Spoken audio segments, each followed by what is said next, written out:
আমার নবীর যেদিন জন্ম হয় সেই দিন ওই মক্কার মাটিতে আমার রাসূলের জন্ম হয়। রাসূলের জন্ম হয়েছে কিন্তু দোতলায়।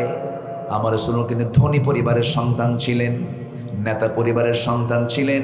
কিন্তু এত ধনী পরিবার, নেতা পরিবারের সন্তান হওয়ার পরেও একটা সময় তিনি অভাব বোধ করেছেন। অভাব অনটন ছিল কেন?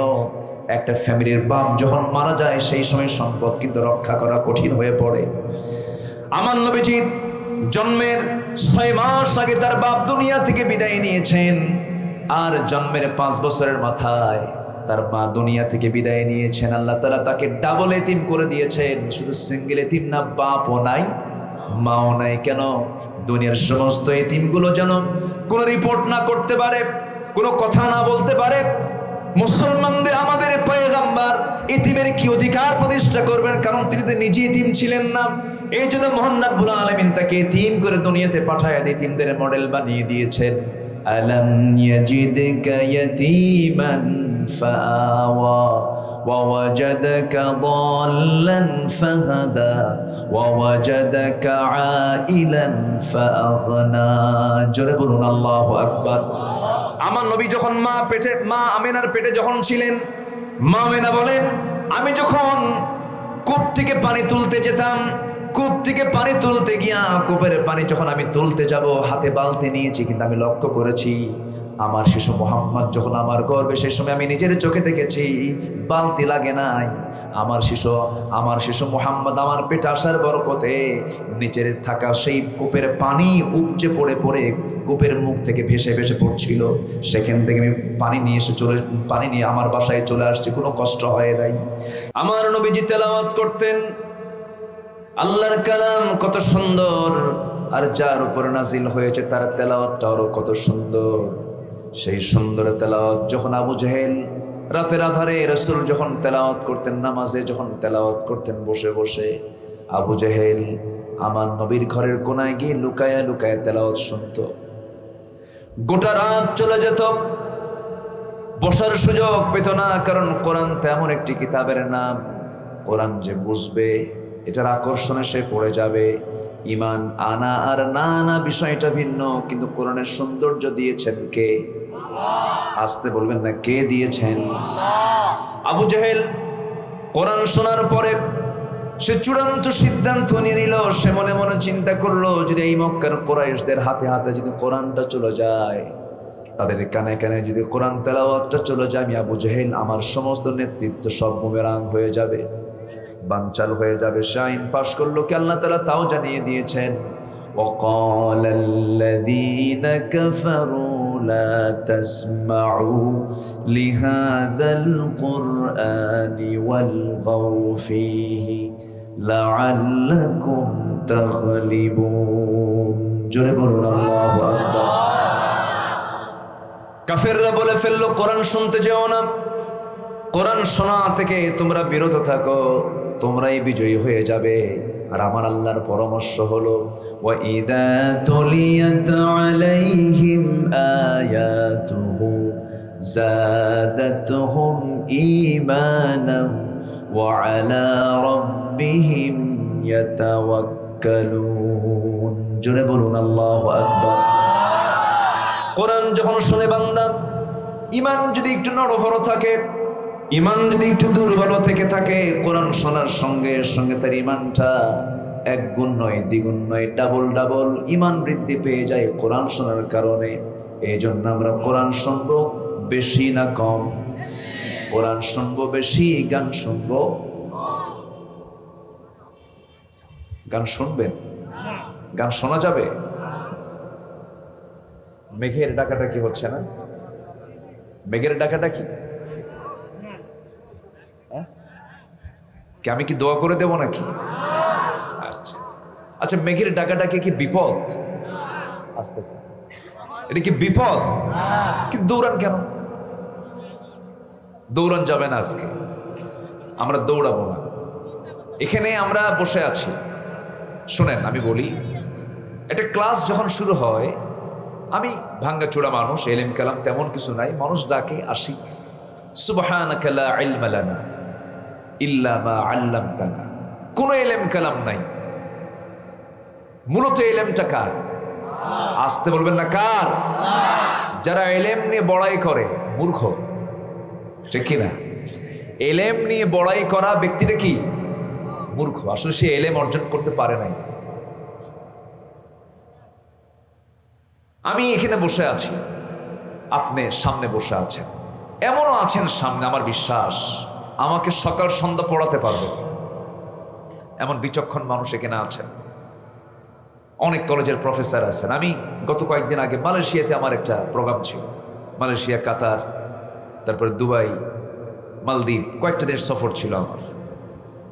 তো একটা প্রোগ্রামে আমি লেকচার শুরু করব। আমি এমন সময় দেখি আমাকে বলা হলো, হুজুর এখানে অন্তত 70 থেকে 80 জন পিএইচডি হোল্ডার আপনার শ্রোতা, সব ডক্টরেট ডিগ্রিধারী, এবং তারা বড় বড় ইউনিভার্সিটির প্রফেসর। তো বললাম যে আমি এত বড় উচ্চ শিক্ষিত লোকদের সামনে আমি কথা বলবো কেমনে? হুজুর সমস্যা নেই, সবাই আপনার ভক্ত। তো বিষয়টা হলো, আমাকে পড়াতে পারবেন এরকম অনেক বিচক্ষণ লোক এখানে আছেন, কিন্তু কিছুক্ষণের জন্য তো আমি টিচার। কি কোন আপনারা শিক্ষক কিনা বলেন? তো এখন শিক্ষককে রেখে যদি কোনো ছাত্র যদি ক্লাস থেকে পালায়, ওটা কি ভালো ছাত্রের লক্ষণ? আজ থেকে ভালো ছাত্রের লক্ষণ নাকি? আমরা আজকে আদর্শ ছাত্রের পরিচয় দেব, জোরে বলি ইনশাআল্লাহ। আমরা কিসের ছাত্র হব আজকে? কিসের ছাত্র বলেন? কিসের ছাত্র? পৃথিবীতে সবচেয়ে শ্রেষ্ঠ ছাত্র হলো কোরআনের ছাত্র। আমিও এটার ছাত্র, বলি আলহামদুলিল্লাহ। কোরআনের জ্ঞান অর্জন করে কেউ মহাপণ্ডিত দাবি করবে, এটা মূর্খ। সারা জীবন কোরআনকে আপনি রিসার্চ করবেন, এক চুল পরিমাণ আপনি ভাবতে পারবেন না যে আমি কোরআনের সমস্ত জ্ঞান আমি অর্জন করতে পেরেছি। কিচ্ছুই পারেন নাই আপনি শুধু ঢুকেছেন, বের হতে পারেন নাই, পারবেন না, কিয়ামত পর্যন্ত পারবেন না। সুবহানাল্লাহ বলেন। এটা একটা দরিয়া। 114টি সূরার ভিতরে একটি সূরা হলো সূরাতুল কালাম। সূরাতুল কালাম মক্কায় নাজিল হয়েছে এবং রাসূলকে লক্ষ্য করে আল্লাহ তাআলা এই সূরার প্রথম দিকে কিছু কথা বলেছেন। আমার রাসূলের মতো স্ট্যান্ডার্ড ব্যক্তিত্ব সম্পন্ন মানুষ আর পৃথিবীতে কেউ আসবে?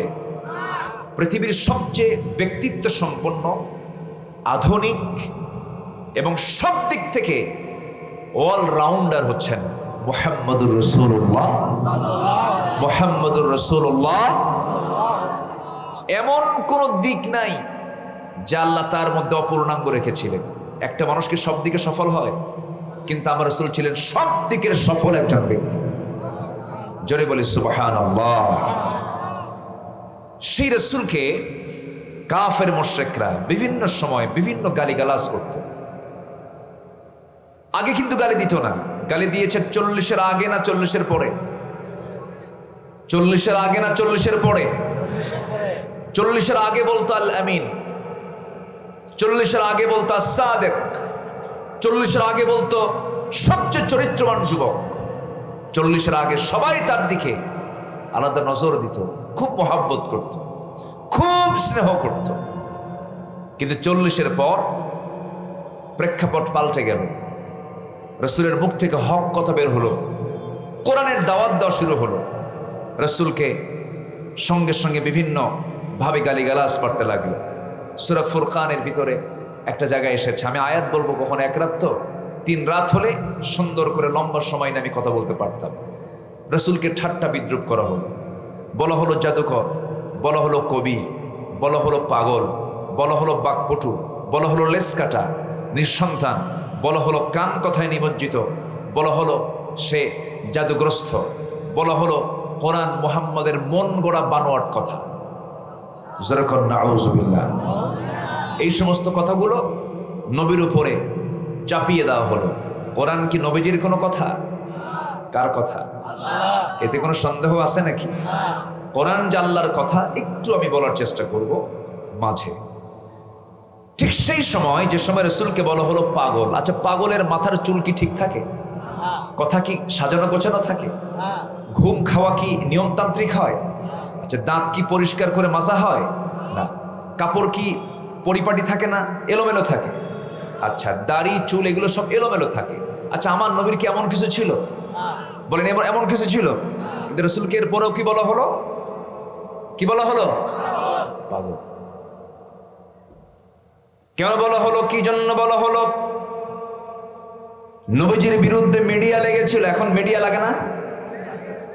মিডিয়া লেগেছে ইসলামের পক্ষে না বিপক্ষে?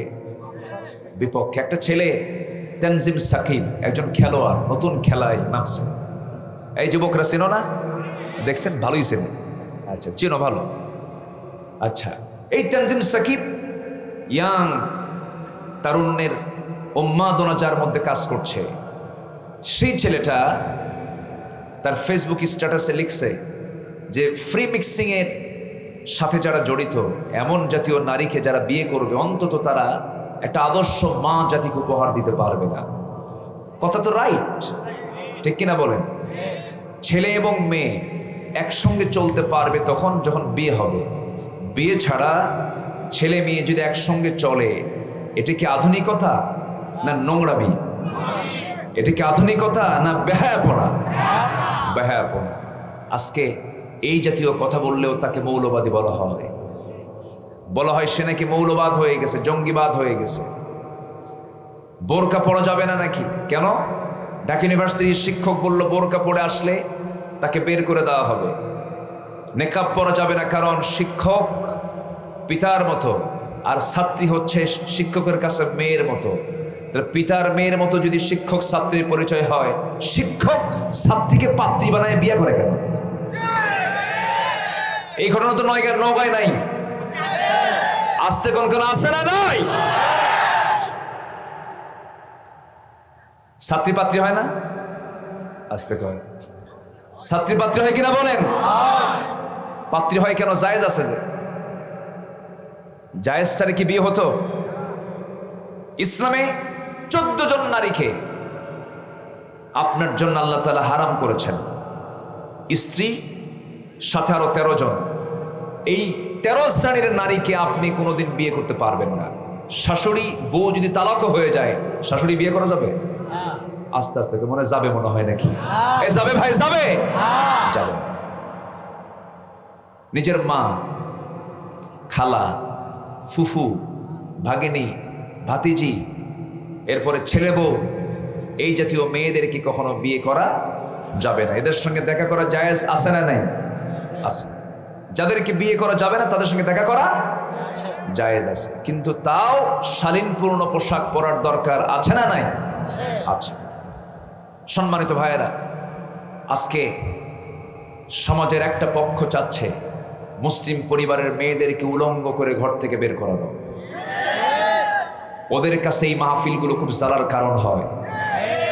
ওরা নাটক করতে পারে না, ওরা বিচিত্রা করতে পারে না, ওরা আর কি কয়, এলে কি করে, যাত্রা করতে পারে না। ওরা বলে যাত্রা দেশ থেকে বন্ধ হলো, তাফসির মাহফিল বেড়ে গেল। এ তো আমার দেশের সংস্কৃতির বিরুদ্ধে একটা অবস্থান হয়ে যাচ্ছে, দেশ জাতি ধ্বংস হয়ে যাচ্ছে। কোরআনের মাহফিল হলে জাতি ধ্বংস হয়? জাতি ধ্বংস হয়? আমার ভাইয়েরা, ঠিক আজ থেকে 1500 বছর আগেও একটা মহল চেয়েছিল নবীজির দাওয়াতে দিনকে বন্ধ করার জন্য, স্তব্ধ করে দেওয়ার জন্য, কোরআনটাকে নির্মূল করার জন্য। কিন্তু কোরআন তো কেউ নির্মূল করতে পারবে না, কারণ কোরআনকে যে নির্মূল করতে আসবে সেই নিজেই নির্মূল হয়ে যাবে। আবু জেহেল নির্মূল হয়ে গেছে। আবু জেহেলের বাড়ি এখন আন্তর্জাতিক পায়খানা। তার বাড়ি কিন্তু ভালো জায়গায়, একদম কাবা শরীফের পাশাপাশি। নবীর ঘরের সঙ্গী ঘর হচ্ছে আবু জেহেলের ঘর, আন্তর্জাতিক ইন্টারন্যাশনাল টয়লেট।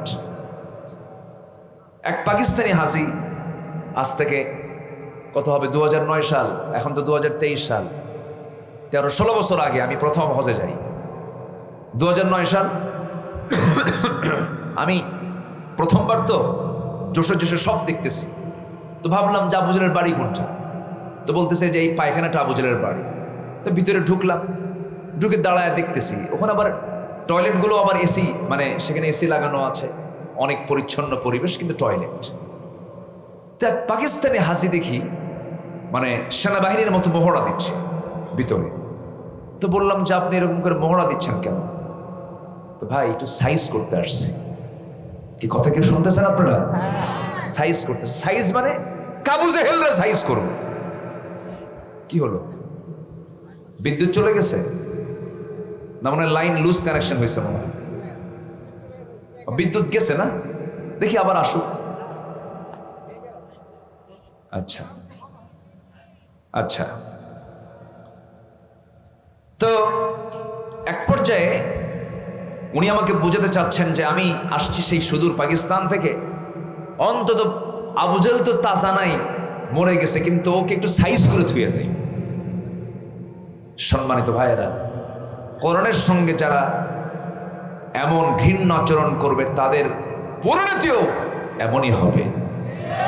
ঠিক কিনা বলেন? আমরা কোরআনকে নিয়ে চলবো, জোরে বলি ইনশাআল্লাহ। পৃথিবীতে কোনো কিছুই থাকবে না, কোরআন থেকে যাবে। জোরে বলি সুবহানাল্লাহ। আকাশ থাকবে, আকাশ ফেটে যাবে না একদিন। ইদাস সামাউন ফাতারাত, সূর্য থাকবে, সংকুচিত হয়ে যাবে। তারকা থাকবে, সব শেষ হয়ে যাবে। আল্লাহ রাব্বুল আলামিন বলেন, কুল্লু মান আলাইহা ফানি ওয়া ইয়াবকা ওয়াজহু রাব্বিকা যুল জালালি ওয়াল ইকরাম। ঠোঁট মিলিয়ে মিলিয়ে দিল থেকে সবাই বলুন, ফাবিআইয়ি আলাই রাব্বিকুমা তুকাযযিবান।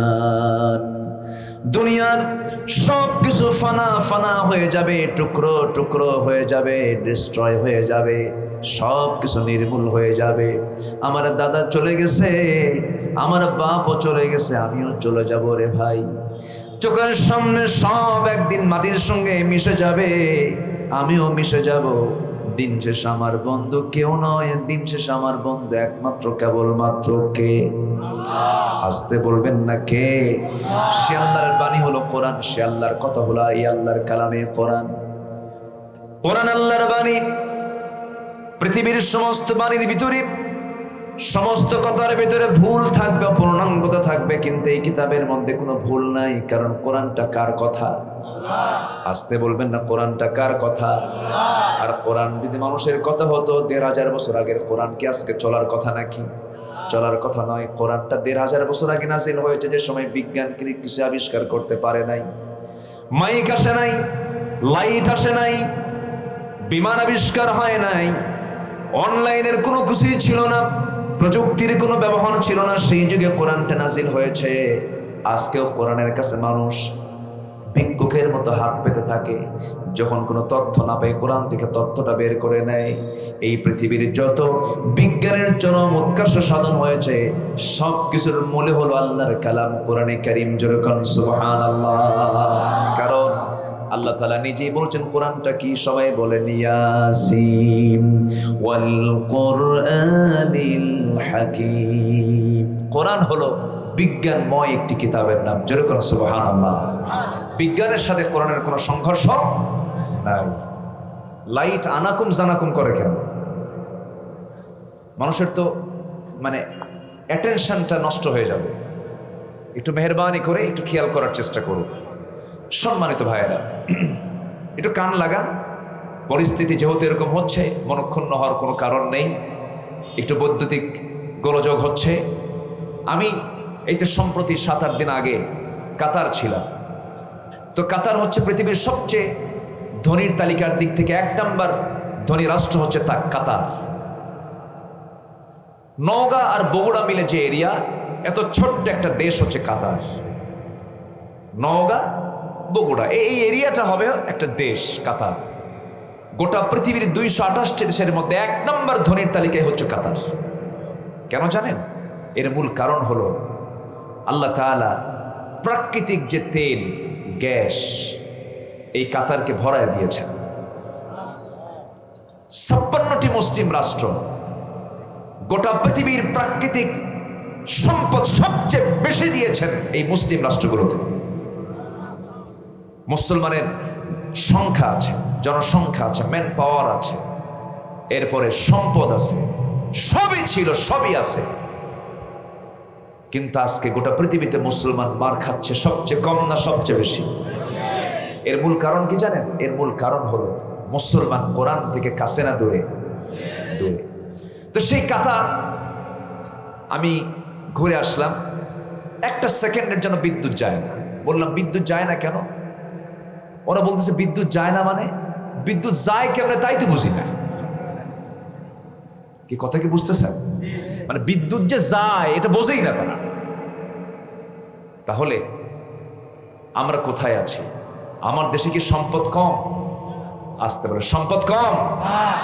গোটা পৃথিবী যারা ঘুরেছেন, আমি অনেক দেশ ঘুরেছি, সফর আল্লাহ তাআলা আমাকে করিয়েছেন, কিন্তু আমার দেশের যে মাটি আমার কাছে মনে হয় কি জানেন, সৌদি আরবের সোনার চেয়েও খাঁটি। সুবহানাল্লাহ বলেন। আমার দেশের মাটিতে কি হয় না, সব হয়। আমার দেশে এমন কোনো খনি নাই যে খনি নাই। তেলের খনি, গ্যাসের খনি, স্বর্ণের খনি, সব খনি আছে, কিন্তু এর মধ্যে সবচেয়ে বড় একটা খনি আমরা অর্জন করতে পেরেছি, সেটা হলো সোরের খনি। আমার দেশের মানুষ বেশি না সোর বেশি?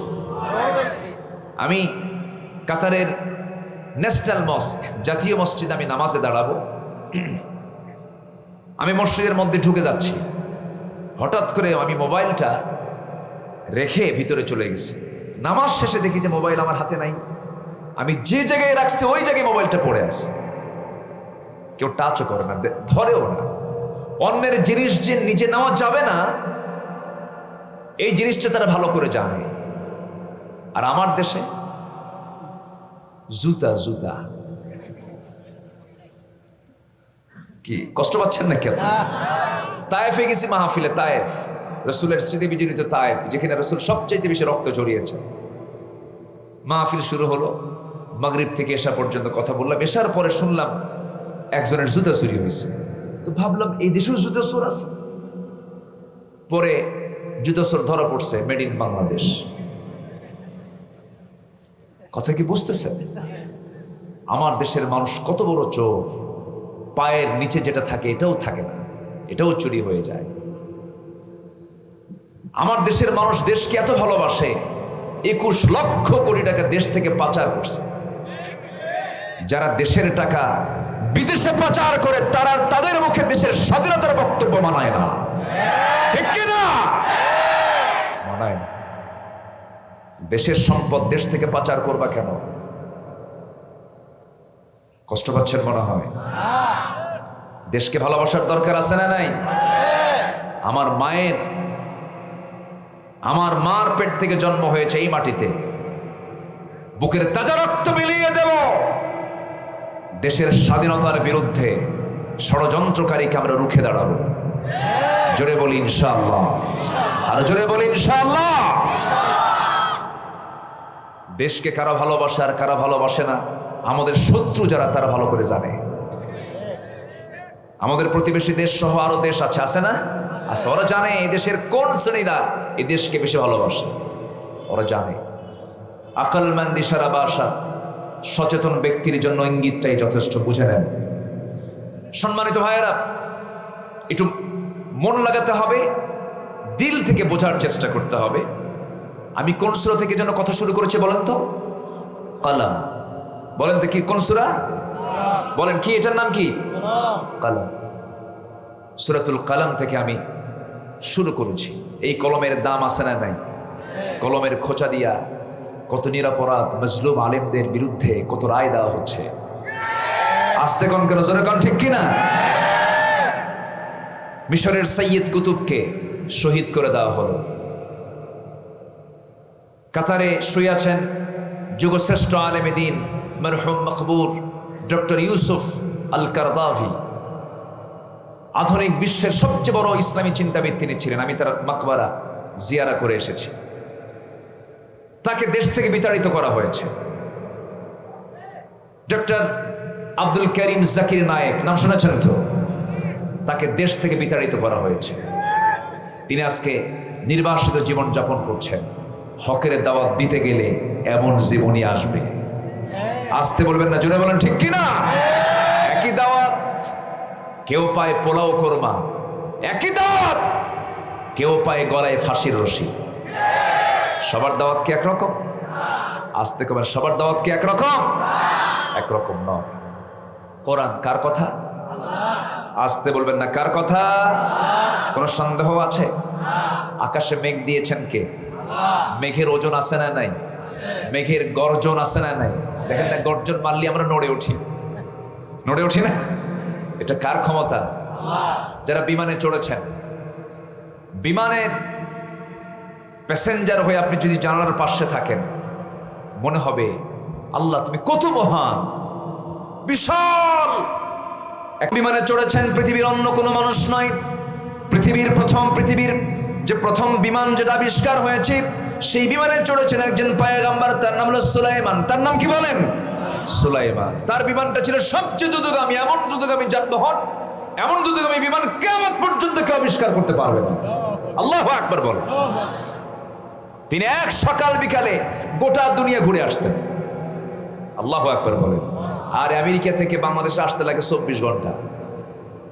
আধুনিক যে কনকর্ড বিমান, আমেরিকা থেকে বাংলাদেশে আসতে লাগে কত ঘন্টা? 23 থেকে 24 ঘন্টা। আর সুলাইমান আজ থেকে 4000 বছর আগে গোটা মুলুকিয়াত আল্লাহ তাআলা তার হাতে দিয়েছিলেন। গোটা দুনিয়া ঘুরতেন এক সকাল বিকালে। যেরকম সুবহানাল্লাহ। তিনি জিনের কথা বুঝতেন, পিঁপড়ার ভাষা বুঝতেন, ইফরিতকে ডাকতেন। অনেক লম্বা লম্বা কথা আছে না, বহু কথা আছে। তিনি পিঁপড়ার ভাষা বুঝতেন। পৃথিবীতে কোনো ভাষাবিদ এমন আছে পিঁপড়ার ভাষা বোঝে? পিঁপড়া কথা কয়, সে পিঁপড়ার কথার আওয়াজটা তিনি শুনতে পেয়েছেন। আস্তে করে তুললেন হাতের মধ্যে, ইয়া আইয়াতুন নামলা, হে পিঁপড়া। সুন্দর করে কথা বলতেছে। কথা বলতে বলতেই মানে ফাতাবাসসামা দাহিকান, তার কথাটা শুনলেন এবং তিনি মুস্কি মুস্কি হাসি দিলেন। বলতেছে যে, হে পিঁপড়ার সকল সদস্যবৃন্দ, আমি তোমাদের রাজা বলছি, রানী বলছি, তাড়াতাড়ি তোমরা গর্তের মধ্যে ঢুকে যাও। সুলাইমানের বাহিনী আসতেছে, আমাদেরকে তাদের পদপিষ্ঠে ফেলে আমাদেরকে ধ্বংস করে ফেলবে। হাতের মধ্যে তুলে তার কথাটা শুনলেন এবং মুস্কি মুস্কি হাসি মারলেন। এমন ভাষাবিদ, শুধু মানুষের ভাষা না, প্রাণীর ভাষাও তিনি বুঝতেন। আমার দেশের কিছু ভাষাবিদ আছে, একটু ইংলিশ পারলে, খালি ইংলিশ ছাড়া বাংলার কয় না, আছে না নাই? একটু ইংলিশ বলতে পারলে শুধু ইংলিশই কয়, বাংলা টাংলা কয় না, অহংকার দেখায়। তুমি কত বড় ভাষাবিদ হয়েছ, কিয়ামত পর্যন্ত সুলাইমানের মতো বড় ভাষাবিদ মানুষ পৃথিবীতে আর আসবে না। মানতিকাত তাইর, তিনি সকল প্রাণীর ভাষা বুঝতেন। এই পৃথিবীর সমস্ত আধুনিকতা, সমস্ত সভ্যতা নিয়ে এসেছেন আম্বিয়ে কেরাম। যদি আল্লাহু আকবার। আর আমার রাসূলকে সর্বশেষ যে কিতাব দেওয়া হয়েছে বিশ্ব মানবতাকে সভ্য করার জন্য, সেই কিতাবের নাম কি? কোরআন। সূরা কলাম থেকে আমি আলোচনা শুরু করেছি। নুন, আল্লাহ তাআলা নুন দিয়ে শুরু করলেন। নুনের কোনো অর্থ পৃথিবীর কেউ বলতে পারবে না, কারণ এর অর্থ একমাত্র কে জানেন? আল্লাহ জানেন। এরপরে বলছেন ওয়াল কলম, কলমের কসম, যা দিয়ে লেখা হয়, যা দিয়ে কি হয়? লেখা হয়। লেখালেখির ক্ষেত্রে সতর্ক হওয়ার দরকার আছে না নাই? আসতে বলবেন না, আছে না নাই? আচ্ছা।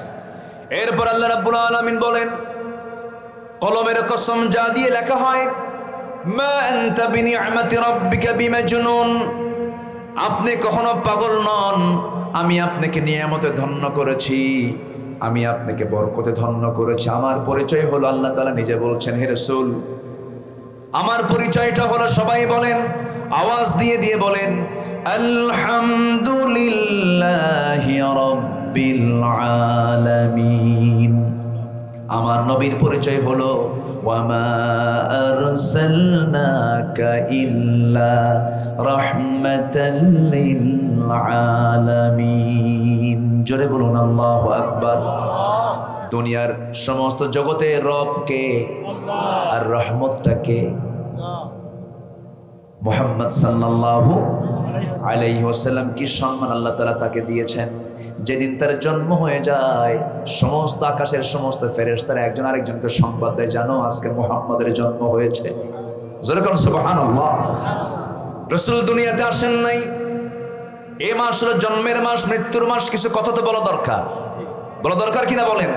এই সাধারণ সাতা মাতার জীবনে নিয়ে কত কথা হয়, আমার নবীর জীবনে নিয়ে কিছু কথা বলার দরকার আছে না নাই?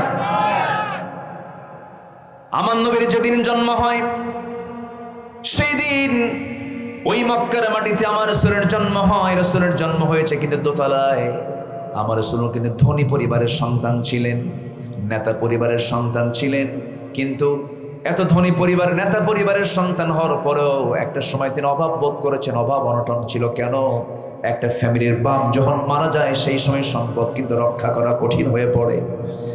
আমার নবীজির জন্মের 6 মাস আগে তার বাপ দুনিয়া থেকে বিদায় নিয়েছেন, আর জন্মের 5 বছরের মাথায় তার মা দুনিয়া থেকে বিদায় নিয়েছেন। আল্লাহ তাআলা তাকে ডাবল এতিম করে দিয়েছেন। শুধু সিঙ্গেল এতিম না, বাপও নাই মাও নাই। কেন?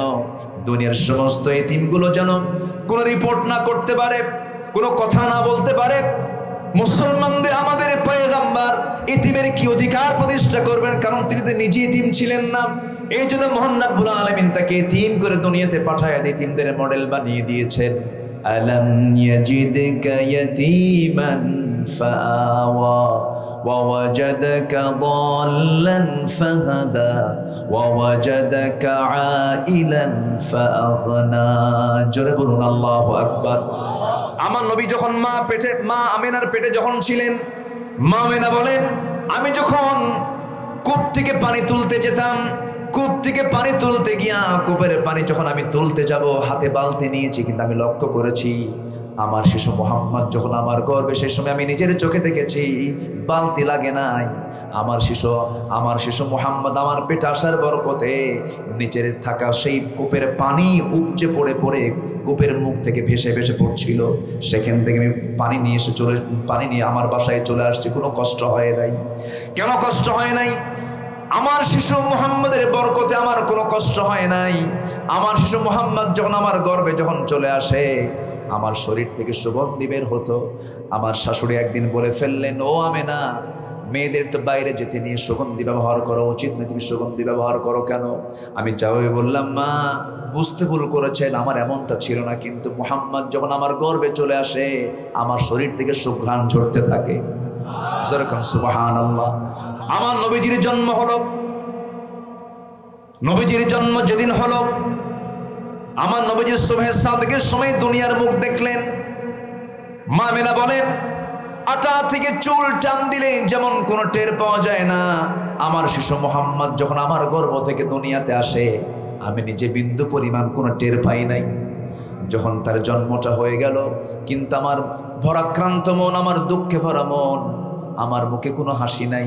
আমার হৃদয়টা ক্ষতবিক্ষত হয়ে যাচ্ছিল, কারণ সন্তান তো ভূমিষ্ঠ হলো, কিন্তু সন্তান যার কোলে তুলে দেবে সেই কোলে নেওয়ার লোকটা আজকে দুনিয়াতে নাই। আমার নবীজির বাপ তো দুনিয়া থেকে বিদায় নিয়েছেন। আমার নবীজি ওই ছোট্ট শিশু অবস্থায় একদিন অনেক বড় হয়েছেন, নবুয়ত পেয়েছেন। তার আপন চাচা আবু তালেব একদিন বলে ফেলতেছে, ভাতিজা মুহাম্মদ একটা কথা বলি কি? জানি না কতটুকু সত্য, আমি নিজের চোখে দেখেছি, কতটা বলবো নাকি? হ্যাঁ বলেন চাচা, কি হয়েছে বলেন তো দেখি। তোমার বয়স যখন 3 দিন, কয়দিন? 3 দিন যখন বয়স তোমার, ওই 3 দিনের শিশু যখন তুমি ছিলে, কোন এক চাঁদনি রাতে আমি তোমাকে দেখার জন্য তোমাদের ঘরের মধ্যে ঢুকেছি। আমি লক্ষ্য করে দেখি তোমার মার চোখে পানি টলমলো করছে, কান্নাকাটি করছে, কিন্তু তোমাকে কোলে নেয় না। তোমাকে কোলে নিতে গেলে হাওমা করে কেঁদে ওঠে, আর স্বামীর কথা মনে হয়। তোমাকে একাকী একটা খোলা আকাশে, চাঁদনি আকাশের নিচে তোমাকে শুয়ে রেখেছে, তুমি হাত পা নড়াচড়া করছো, তোমার মা দূরে দূরে কান্নাকাটি করছে। সেই সময় আমি নিজের চোখে দেখেছি মুহাম্মদ কতটুকু সত্য জানে না, তুমি বলো তো দেখি কি দেখেছেন বলেন।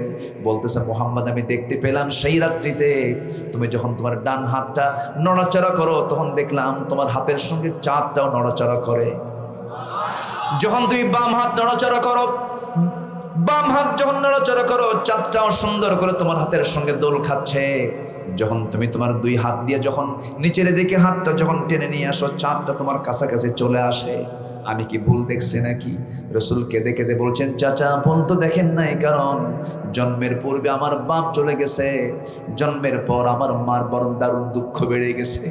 আমার মা আমাকে সময় দিতে গিয়ে আমার মার বড় কষ্ট হয়। সেই জন্য আল্লাহ তাআলা কিছুক্ষণের জন্য আকাশের চাঁদ আল্লাহ তাআলা আমার জন্য খেলনা বানায় দিয়েছিলেন। জোরে কোন সুবহানাল্লাহ।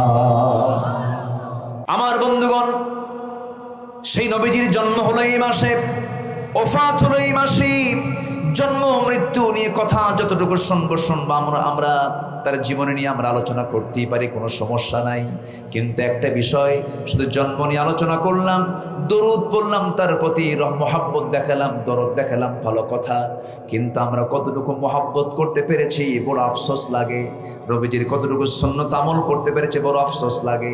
এই জায়গায় যারা বসে আছেন অধিকাংশ মুসলমান, সবাই মুসলমান, কিন্তু একটু যদি প্রশ্ন করি, এখানে যারা বসে আছেন দাড়িওয়ালা মানুষ বেশি না দাড়ি ছাড়া মানুষ বেশি? বলেন বলেন বলেন বলেন। বিড়ি খাওয়া কোন নবীর সুন্নত বলেন? আচ্ছা, কোন নবীকে বিড়ি খেয়েছেন নাকি? এখানে বিড়ি খাওয়া লোক বেশি না বিড়ি খাওয়া ছাড়া লোক বেশি? বলেন বলেন বলেন। রাগ করতেছেন আপনারা না ভাবতেছেন হুজুর আপনি এরকম করে ডাইরেক্ট মারলে কিন্তু আমরা চলে যাব, এরকম ভাবতেছেন নাকি? তাহলে কি মহাব্বত করলাম, নবীর জন্য আমি কাঁদলাম, নবীর জন্য আমি দরুদ পড়লাম, মুখে আমার দাঁড়িয়ে আসলো না, বিড়ি খাওয়া আমার বন্ধ হলো না, সুদের কারবার বন্ধ হলো না, মিথ্যা সাক্ষী দেওয়া বন্ধ হলো না, গীবত করা বন্ধ হলো না। আমার বন্ধুগণ, চুরি করেছেন, আল্লাহ আপনাকে মাফ করতে পারেন। জেনা করেছেন, আল্লাহ আপনাকে মাফ করতে পারেন। হয়তোবা আপনি কোনো একটা ভুল করে ফেলেছেন, নামাজ বাদ দিয়েছেন, আপনি আল্লাহর কাছে মাফ পেতে পারেন। কিন্তু আপনি বান্দার হক নষ্ট করে ফেলেছেন, অর্থাৎ আপনি গীবত করলেন, আপনি বান্দার হক নষ্ট করলেন, কারো আমানত, কারো সম্পদ আপনি কক্ষিগত করে মেরে খেলেন, আপনি বরং বড় বড় হক নষ্ট করে ফেলেছেন। বান্দার হক আল্লাহ তাআলা কোনোদিন মাফ করতে পারবেন? পারবেন? আজকে সমাজে বান্দার হক নষ্ট কম হয় না বেশি হয়? আসতে কবেন না, কম হয় না বেশি হয়? চার দোকানগুলো আজকে কমছে না বাড়ছে? আগে কি এত চার দোকান ছিল নাকি? চার দোকানে সব নামাজি লোক বসে? হ্যাঁ, একজন মুসলমানের চার দোকানে আড্ডা দেওয়ার সময় নাই, ঠিক কিনা? একজন মুসলমান চার দোকানে আড্ডা দেবে কখন? সময় তো নাই তার। রাস্তার মোড়ে মোড়ে, চৌমাথা, তিন মাথা, ত্রিমোহনী, চৌমোহনী, এই সমস্ত মোড়ে মোড়ে অসংখ্য দোকান, চায়ের দোকান, ওগুলো হচ্ছে সব গীবত আর মিথ্যা কথার আড্ডাখানা, ঠিক কিনা? বসবেন না, সব জায়গায় বসা মুসলমানের জন্য সাজে না। আমরা সব জায়গায় বসবো না। মুসলমান সব জায়গায় বসে সময় নষ্ট করতে পারে? গীবতের ধারে পাশে যাব না। জোরে বলি ইনশাআল্লাহ। গীবত করলেন, আপনার আমলনামা, যার গীবত করলেন তার আমলনামে আপনি ট্রান্সফার করে দিলেন, বিকাশ। কি করছেন আপনি? ট্রান্সফার করে দিয়েছেন। কিয়ামতের দিন, হাসরের দিন কিছু কিছু বান্দা তার তাহাজ্জুদ নামাজ তার আমলনামায় দেখবে না, তার বড় বড় সব তার আমলনামা থেকে সব হেরে যাবে, সব হেরে গেছে, সাদা হয়ে গেছে, কোনো লেখাই নাই। তখন বলবে আল্লাহ আমার এই তাহাজ্জুদ গেল কই, আমার ওই জিকির আজকার গেল কই, আমার ওই দান সদকা গেল কই? তখন আল্লাহ বলবেন তোর আমলনামাগুলো ওই বান্দার আমলনামায় ট্রান্সফার হয়েছে। কেন? তুই ওর গীবত করার কারণে তোর আমলনামাগুলো ওর আমলনামায় জমা হয়েছে। যা, গীবত করব? আসতে কয় গীবত করা যাবে? মিথ্যা সাক্ষী দেওয়া যাবে? সতী সাধ্বী নারীর প্রতি মিথ্যা অপবাদ দেওয়া যাবে? এগুলো সব মারাত্মক বড় বড় গুনার অপরাধ, বড় বড় গুনাহ এগুলো। এই অপরাধ আমরা করব না। জোরে বলি ইনশাআল্লাহ। আজকের সময় কি বেশি যাচ্ছে নাকি? ঘড়ি তো খুব ঘুরতেছে, কেউ তো যাচ্ছেও না, সবাই তো মনোযোগ দিয়ে বসে আছে। বলি আলহামদুলিল্লাহ। আমি ভাবতেছি আপনাদের কষ্ট হচ্ছে কিনা জানি না। আলোচনা চলুক, জোরে বলি ইনশাআল্লাহ, আরো জোরে বলি ইনশাআল্লাহ। আল্লাহ কবুল করুন, জোরে বলি আমিন। আমার কথার মধ্যে রং ঢং কম, হাসি তামাশা কম। আমি চাই কোরআনের নির্যাস কিছু কথা বলার জন্য। যারা আমার আলোচনাগুলো ফলো করেন তারা টের পান। আমার দেশে বহু আলোচক আছে, 2 ঘন্টা বক্তৃতা, একটা আয়াতও নাই, হাদিসও নাই। আছে না? নাই? আছে না? আছে না।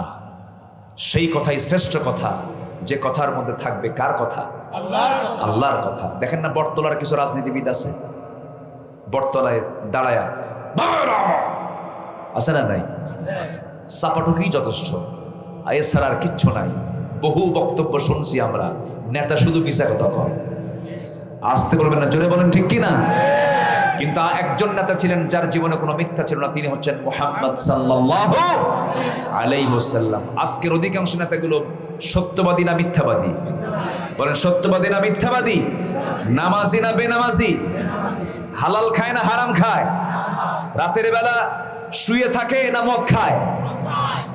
দিনের বেলা ঘুমায় কুত্তার মতো।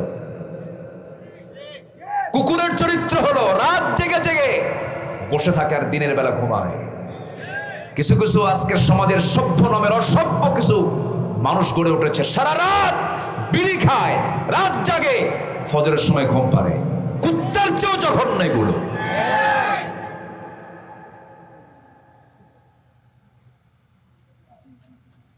বলবো কথা? বলবো? কোনো সমস্যা নাই তো? কুকুর কি রাতে ঘুমায়? রাতে কি করে? জেগে থাকে আর দিনের বেলা ঘুমায়। যারা রাত জাগে আর দিনে ঘুমায় তারা কুত্তার মতো। ওয়াজআলনাল লাইলা লিবাসা, আল্লাহ বলছেন আমি রাতকে দিয়েছি ঘুমের জন্য। ঘুমা, আগে ভাগে ঘুমা, 3টার দিকে ওঠ, তাহাজ্জুদ পড়ে ফজর পড়, তোর দিল প্রশস্ত হবে। বুরিকালি উম্মতি ফি বুকুরিহা, আমার উম্মতের বরকতময় সময় হলো সকালবেলা, সকালবেলা, সকালবেলা। আর সকালবেলা কি করে? ঘুমায়। আজকে সমাজ কোথায় চলে গেছে? কষ্ট পাচ্ছেন? এই আলোচনা রেকর্ড হচ্ছে, এরা যে কি করবে আল্লাহ জানে। আলোচনা চালাবো, জোরে বলি ইনশাআল্লাহ। নুন ওয়াল কলমি ওয়া মা ইয়াসতুরুন মা আনতা বিনি'মাতি রাব্বিকা বিমাজনুন। হে রাসূল, আপনি পাগল নন। জোরে বলেন সুবহানাল্লাহ। আজকের মাইক হলো কই? মাইকটা ভালো, আলহামদুলিল্লাহ বলি আলহামদুলিল্লাহ। কিন্তু মাইক হলোর মুখে দাঁড়িয়ে নেই। আচ্ছা, বেশি ওয়াজ শোনে কে বলেন তো? মুখে দাঁড়িয়ে নাই। তাহলে ওয়াজ এত শুনে লাভটা হলো কি করে?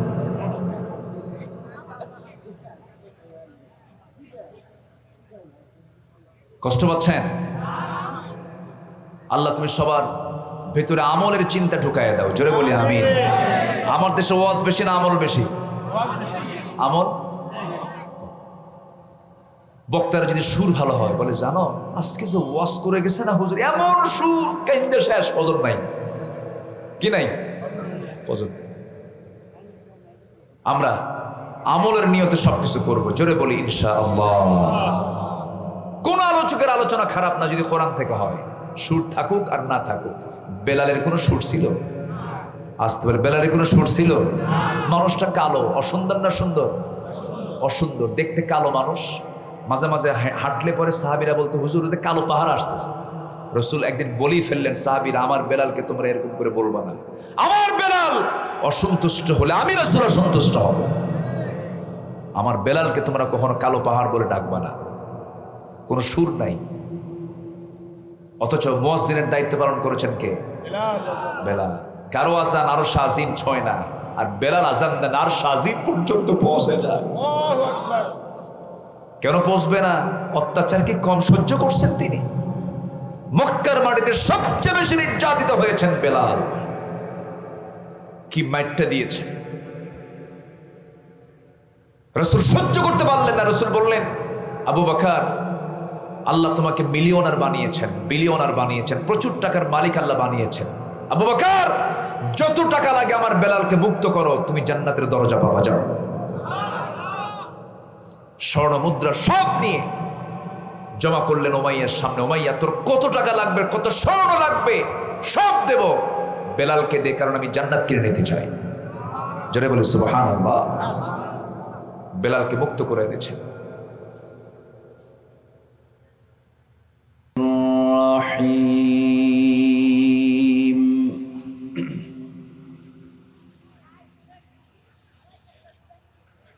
নুন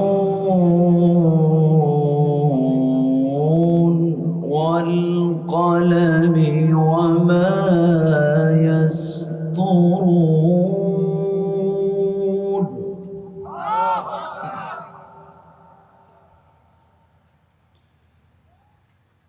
মা আনতা বিনি'মাতি রাব্বিকা বিমাজনুন।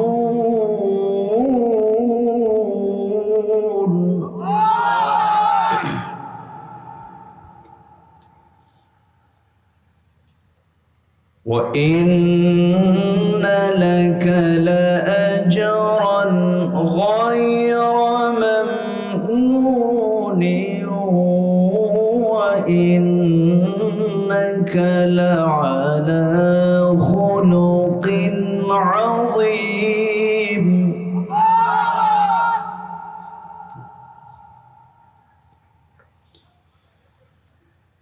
فستبصر ويبصرون بأيكم المفتون.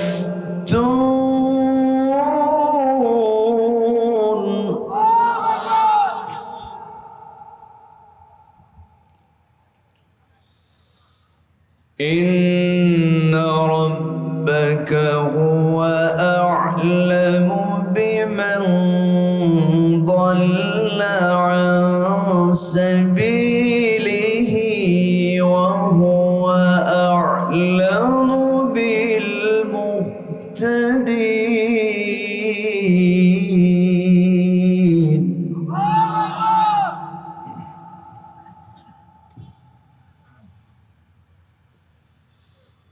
الله أكبر. بسم الله الرحمن الرحيم.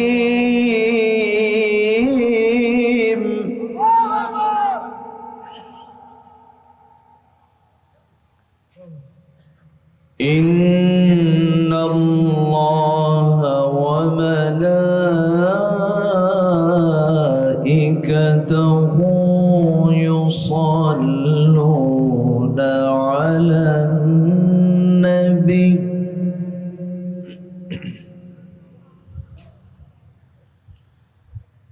يا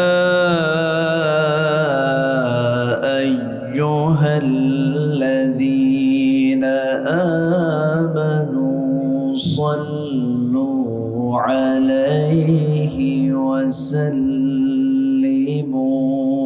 تسليما.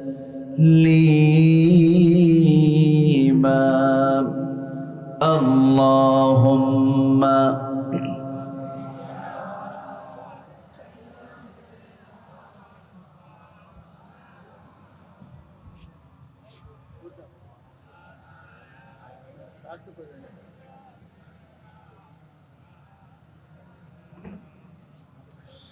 একটু মোহাম্মত দিয়ে নবীর প্রেমে মাতোয়ারা হয়ে জবান খুলে আওয়াজ দিয়ে সবাই বলুন আল্লাহুম্মা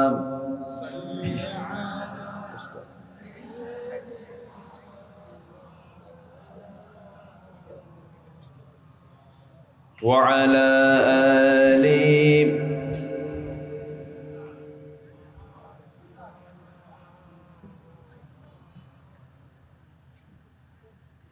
তাইফের কথা ভেবে কাঁদে শুধু দুনয়ন, এমন দরদি পেতে কাঁদে মন অনুক্ষণ, কাঁদে মন অনুক্ষণ।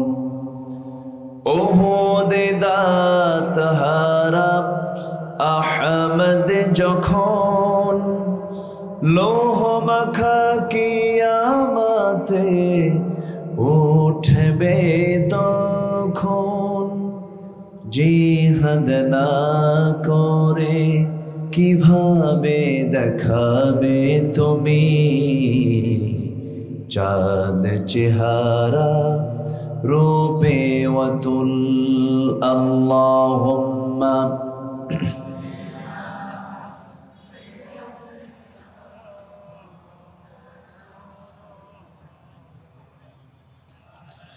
وعلى آله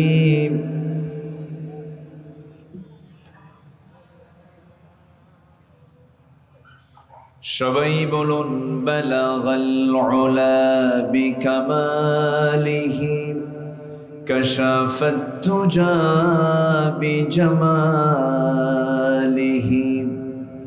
حصلت جميع خصاله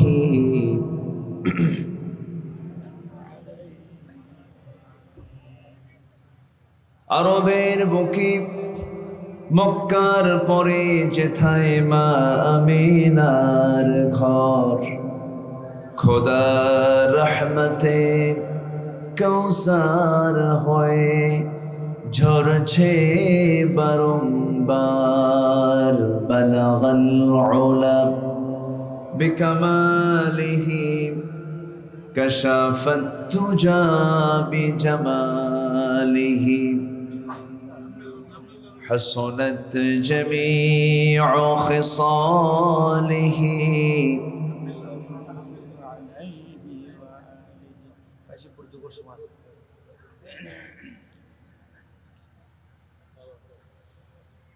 রাজশাহী অঞ্চলের নওগাঁ জেলার রানীনগর উপজেলার কাশিমপুর ইসলামী যুব কল্যাণ পরিষদ কর্তৃক আয়োজিত আজকের এই তাফসীরুল কোরআন মাহফিল ষষ্ঠ বার্ষিকী 2023 মহৎ আয়োজনের সম্মানিত সুযোগ্য সভাপতি বিশিষ্ট ব্যবসায়ী জনাব ফরিদ প্রামাণিক, আজকের এই প্রোগ্রামের বরেণ্য প্রধান অতিথি মাননীয় এমপি মহোদয়,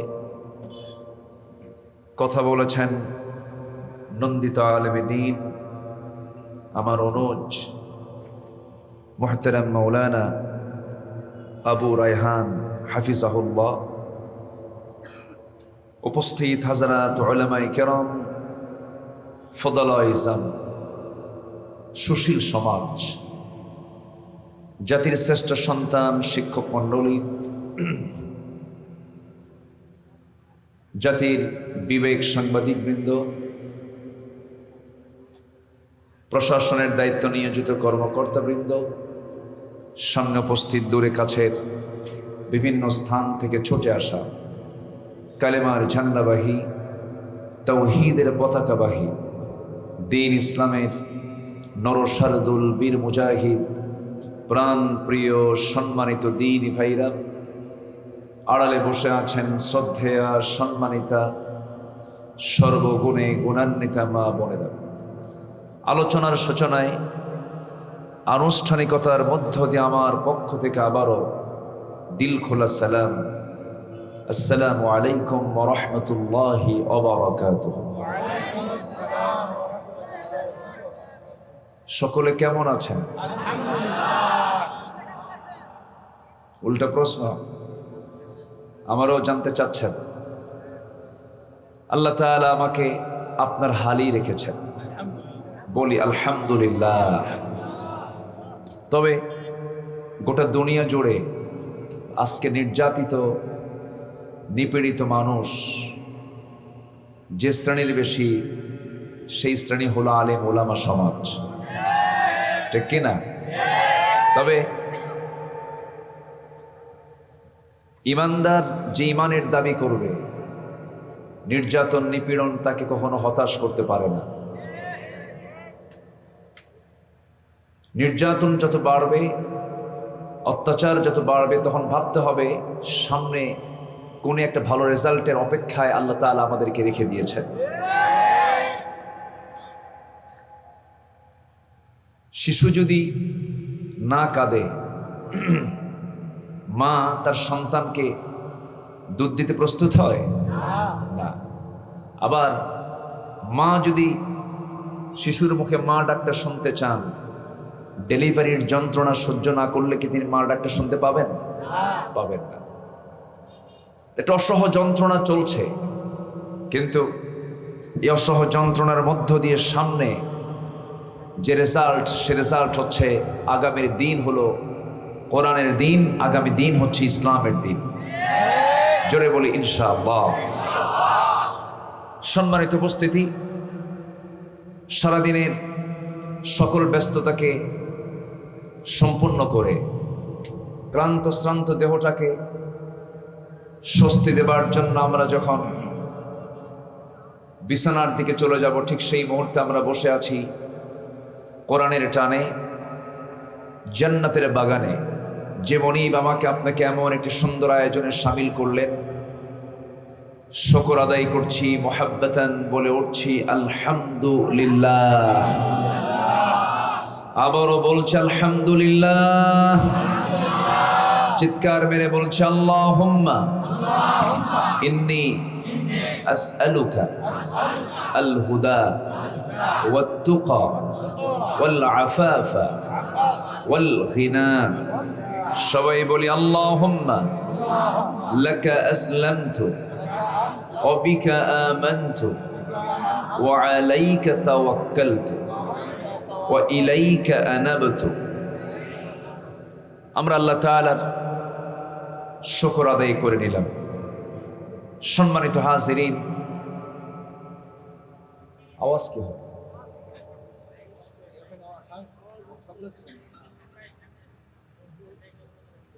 মোবাইল আছে সাথে কোথাও? হ্যাঁ।